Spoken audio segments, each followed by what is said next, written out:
Père, du Fils et du Saint-Esprit. Amen. Le Seigneur soit avec vous et avec votre esprit. Frères et sœurs, aujourd'hui, 30 avril, l'Église fait mémoire du pape Pie V. Sa papauté a duré que 6 ans, mais il a mis en pratique les décrets qui réformaient le Concile de Trente. Il a promulgué le bréviaire, ce livre de prière que nous utilisons dans nos communautés religieuses pour la prière. Et il a aussi promulgué le missel romain. Et il a fait formuler des règles pour la récitation du chapelet. Nous rendons grâce pour sa papauté et pour tous les biens qu'il a fait à notre Église. Invoquons l'Esprit Saint. Esprit Saint, nous te demandons le don de la sagesse pour une meilleure compréhension. Esprit Saint, nous te demandons le don de l'intelligence pour mieux comprendre l'esprit des mystères de la foi. Esprit Saint, donne-nous le don de la science afin que nous sachions orienter nos vies selon les préceptes de notre foi. Nous te le demandons à toi qui règnes pour les siècles des siècles. Amen. Le Seigneur soit avec vous et avec votre esprit. Évangile de Jésus-Christ selon Saint Jean. En ce temps-là, Jésus disait à ses disciples, « Je vous laisse la paix, je vous donne ma paix. Ce n'est pas à la manière du monde que je vous la donne. Que votre cœur ne soit pas bouleversé ni effrayé. Vous avez entendu ce que je vous ai dit. Je m'en vais et je reviens vers vous. Si vous m'aimiez, vous seriez dans la joie, puisque je pars vers le Père, car le Père est plus grand que moi. Je vous ai dit ces choses maintenant, avant qu'elles n'arrivent. Ainsi, lorsqu'elles arriveront, vous croirez.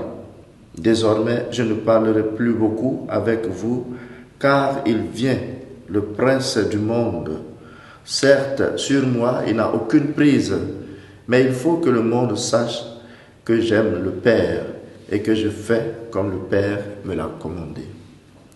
Acclamons la parole de Dieu. Chers frères et sœurs, ce passage du dernier discours de Jésus peut être subdivisé en 3 parties.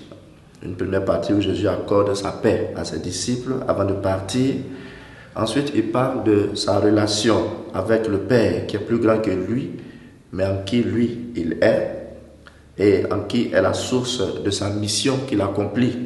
Et en 3e partie, il affirme que c'est l'heure du prince de ce monde, le Satan, mais ce prince n'a aucune emprise sur lui. Jésus sait qu'il s'en va et qu'il laisse ses disciples dans le désarroi.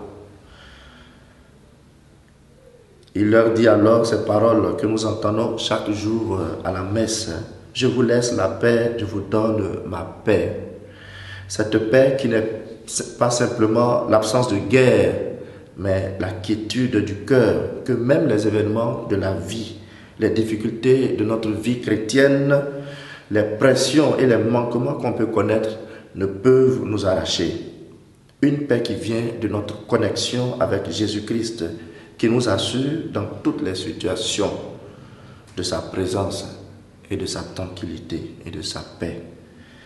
Il y a des choses qui nous enlèvent cette paix, notamment les gestes que nous posons et dont on n'est pas fier après. Tout ce qui n'est pas fait par amour, tout ce qui est fait mal, tout cela nous enlève cette paix. Nous avons donc à faire attention à ces choses pour ne pas perdre la paix que Jésus nous a accordée. Demandons au Seigneur cette sérénité qui vient de la paix qu'il accorde, afin que, comme saint Étienne, rien ne nous effraie, que rien ne nous bouleverse et que rien ne nous arrache la sérénité que ces premiers martyrs avaient devant même la mort. Seigneur, donne-nous la paix, la vraie paix qui vient de toi. Et que le Seigneur nous bénisse tout au long de cette journée, lui qui est Père, Fils et Saint-Esprit, pour les siècles des siècles. Amen.